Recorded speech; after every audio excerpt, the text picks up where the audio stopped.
कहानी जो दिल को छू जाए। एक युगल को शादी के 11 साल बाद एक लड़का हुआ। वे बहुत ही प्रेमी कपल थे और उनका लड़का उनके आंखों का तारा था। एक सुबह जब वह लड़का करीबन 2 साल का था, पति ने एक दवाई की बोतल खुली देखी। उसे काम पर जाने के लिए देरी हो रही थी, इसीलिए उसने अपनी पत्नी से उस बोतल को ढक्कन लगाने और अलमारी में रखने कहा।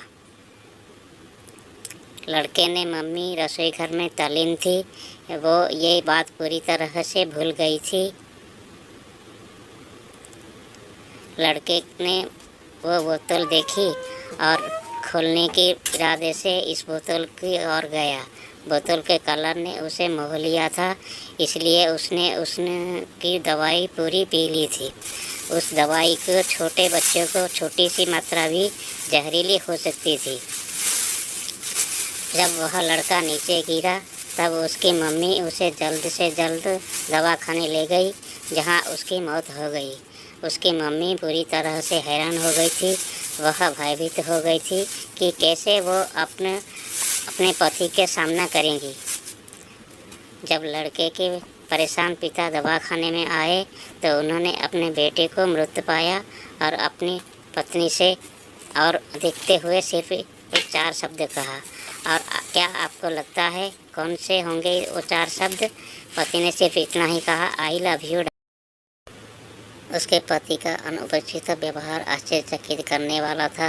उसका लड़का मर चुका था, वह उसे कभी वापस नहीं ला सकता था और वे उसकी पत्नी ने भी कोई कसूर नहीं ढूंढ सकता था।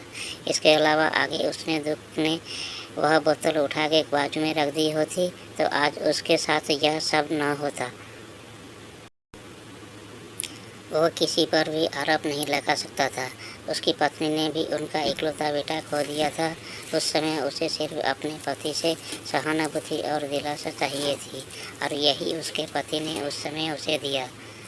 कभी कभी हम हंसी में समय व्यर्थ कर देते हैं कि परिस्थिति के लिए कौन जिम्मेदार है या कौन आरोपी है। ये सब हमारे आपसी रिश्तों में होता है। जहाँ जब करते हैं वहाँ भी जिन लोगों को हम जानते हैं उसी सभी के साथ होता है और परिस्थिति के आवेश में आकर हम अपने रिश्तों को भूल जाते हैं और एक दूसरे का सहारा बनने का बजाय एक दूसरे पर आरोप लगाते हैं। कुछ भी हो जाए, हम उस व्यक्ति को कभी भी नहीं भूल सकते हैं कि जिसे हम प्रेम करते हैं। इसलिए जीवन में जो आसान है उसे प्रेम करो।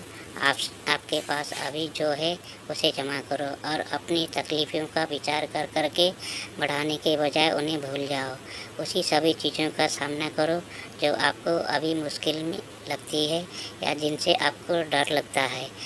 सामना करने के बाद आप देखोगे कि वो चीज़ उतनी मुश्किल नहीं है जितना आप पहले से सोच रहे थे।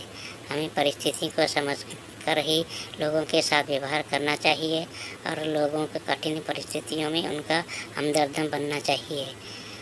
दोस्तों, इस तरह की प्रेरणादायक कहानियाँ पढ़कर हमें काफ़ी कुछ सिखाने का मिलता है आपके लिए और आपका अधिक प्रेरणादायक कहानियों का विशाल संग्रह मौजूद है। और भी इस तरह का कहानियाँ आपको पढ़नी है तो नीचे कमेंट में ज़रूर बताएं।